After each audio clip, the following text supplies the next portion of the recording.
I was looking at our past conversation and I thought it would be interesting to see who the audience were, their demographic.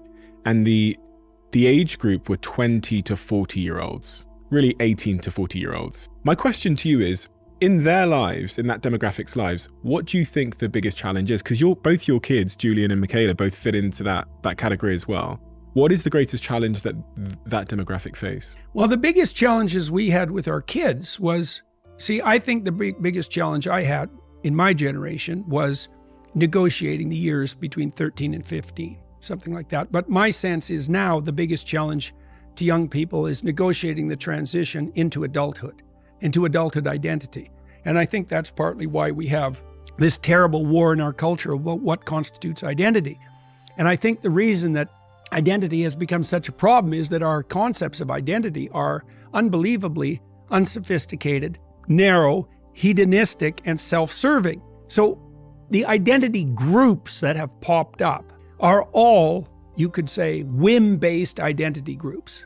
They're sexual identity, say, or something arbitrary like sex or race or ethnicity, something arbitrary. But the sexual identity groups are particularly interesting because the idea that that's your identity is predicated on the notion that there isn't anything more vital to you than the immediacy of your sexual behavior.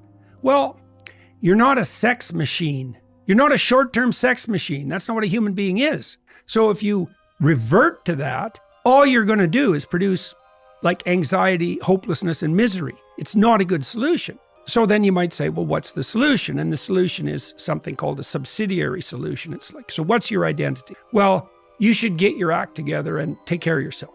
So you have to integrate yourself. You have to integrate across anxiety and hatred and pain and jealousy and fear and hunger and lust and all that plethora of spirits that wage war within you. It's a lot. It's a lot. You have to bring that into a unity, okay?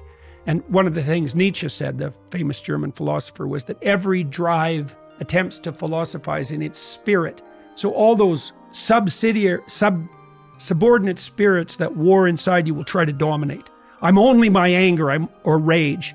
That's the protester type, I'm only my sexuality. I'm only my appetite. That's the consumer model. But all that has to be integrated. And then you might say, well, integrated into what? Well, integrated into a structure that serves all of those spirits simultaneously and harmoniously across a long time. That's maturity. Okay, but that doesn't happen in isolation.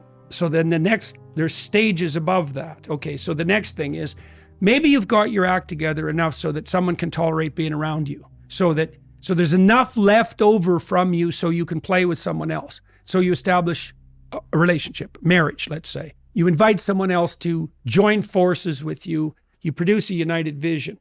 Okay, so now there's you and there's you as husband. And it's the joint interplay of those that's now your identity. Okay, and so now you have a role and you have obligations and responsibilities and opportunities. You say, well, I'm constrained by my marriage. There's all sorts of things I can't do, which really means I can no longer, in the most primitive way, it means I can no longer immediately gratify my short-term whims. Although it could also be more complex in that I don't get to pursue the things that I need to pursue, which means you haven't negotiated with your wife very well. Like if your marriage is a prison, you're either very immature in what you want or you haven't negotiated properly. If you've done it well, you've got your individual unity established, and then there's a unity within the marriage that's better. And why would it be better? Well, you could learn to love someone, and that would be better because getting outside yourself decreases your anxiety. So we know as psychologists, one of the things that was learned 20 years ago is that there's no difference between thinking about yourself and what you want and being miserable. Those are self-consciousness and negative emotion are so tightly tied together that they're statistically indistinguishable. Does that not raise the question about the decline of religion? Absolutely. Well, that's the next level. It's like, okay, so there's you, now you're a husband, right? And so your identity is those two things in lockstep. But that's not enough. Now maybe you're a father. Now you have kids. Now you have a whole nother level of responsibility and opportunity to flesh yourself out and support and love, right? So now, and then, you've got your family together. That's not enough. You've got the community to serve.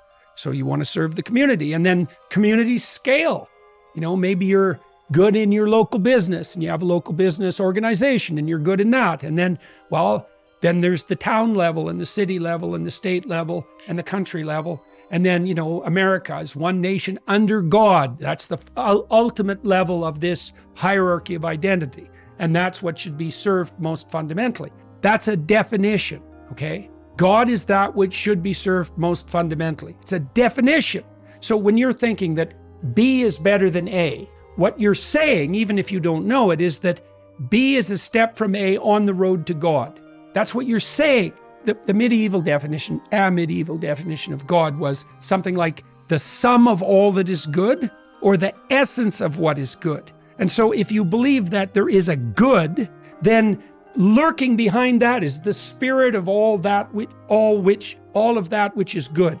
That's God by definition. Now, you can debate forever about what that is, but it is something you live in relationship to. Like that's absolutely inescapable.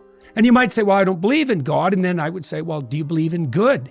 And you'll say, no. I say, well, then you can't act because you act towards a good or you're not motivated. I called Simon Gunning, who's the CEO of Campaign of Living Miserably. It's a big mental health charity here. And I said, give me the updated stats. He said to me, 19 to 35-year-olds, which is that demographic that are listening to this predominantly, are twice as likely to report being in crisis than any other group. Right. And there's a reason. It's a very straightforward reason.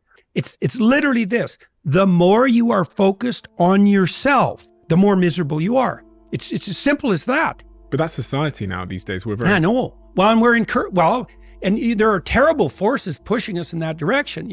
Like I could attribute this to the idiocies of a degenerate Protestant liberalism driven by postmodernism. But you could also just as easily point to consumerist capitalism. It's like, it's all about you. It's all about what you want. Worse, it's all about what you want right now. Worse, it's all about what your basest appetites want regardless of cost right now. Well, that's the same as being 2 years old. There's nothing about that and why do you think that's you anyways? It's like, since when did what you are become what the most idiotic part of you who cares nothing about anything else and any other people wants right now? Why is that you?